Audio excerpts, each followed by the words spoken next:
Hello and welcome to 101 Sports Webcast. I'm Ryan Balick. And I'm Preston Willett. There's a lot going on in the world of sports this week, so let's get started with the quick hitters. Last summer, Oscar Pistorious made some history by becoming the first double amputee to participate in the Olympics. This week, he made headlines when he was arrested for murdering his girlfriend. Preston, in such a great, inspiring story that Pistorious had, what do you make of this whole scenario now?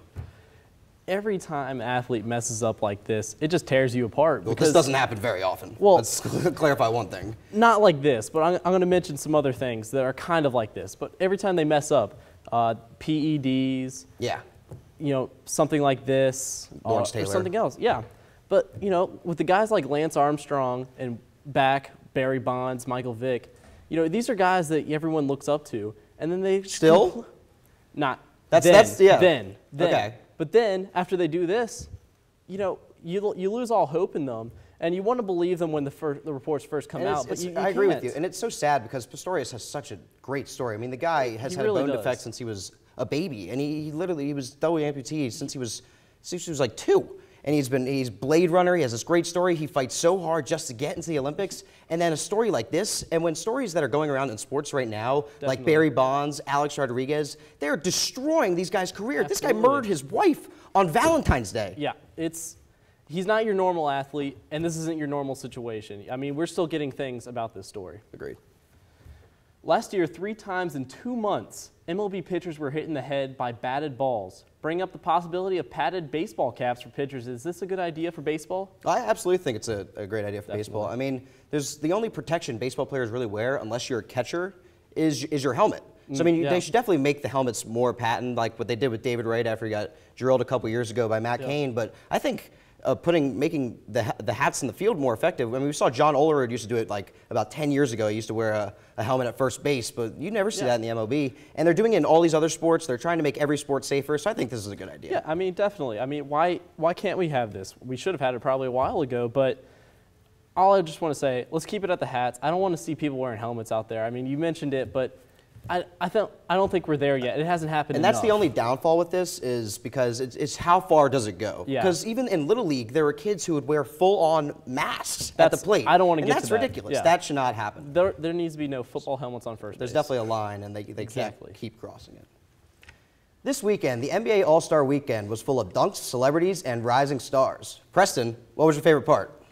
Well, I got to say, first of all, my expectations were about way up here for this All-Star Weekend. I was right there with you. And they finished way down there.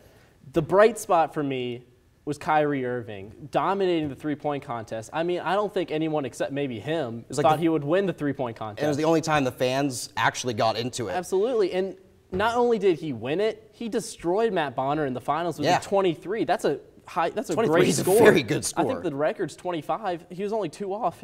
And it was impressive with Kyrie, especially with all the sharpshooters in this competition. I mean, Steve Novak, Matt Bonner were definitely some guys who were favored coming into this. Personally, I thought Novak was going to win it all. Yeah, I was a little skeptical, but I mean, I wanted to see Novak. Yeah. But I mean, the All-Star game, I mean, it was kind of what I expected. I really had high expectations for the dunk contest with James White and Gerald Green, and they both were awful. But for me, the TNT announcing crew is always a treat to listen to. They may not know much about the ins and outs of basketball, but they were hilarious. Reggie Miller was a riot all night long. Oh, I loved it.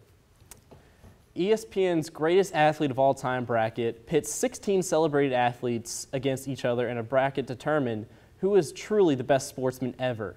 Ryan, who do you think is going to win this? Well, I love what ESPN is doing here. It's kind of, obviously it's impossible to ever determine who the best sportsman, best athlete ever to play. Each sport's different. Exactly. I mean, you got Tiger Woods going up. Tiger Woods with Michael Jordan in the first round. Exactly.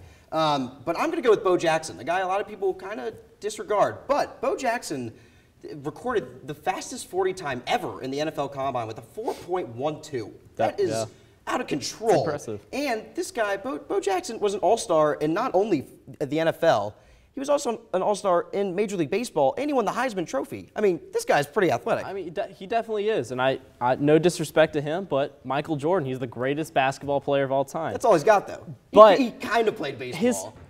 His leaping ability is second to none. I think we can agree on that. I don't think anyone's going to get up there with him. He's also fast, strong, and the thing that I love about him is he does what he wants. No one was going to stop him. He was going to go out there and say, I'm going to go shoot this jump shot over here. Try and stop me. He was the greatest of all time. Exactly. That's why they've been celebrating him for the last week.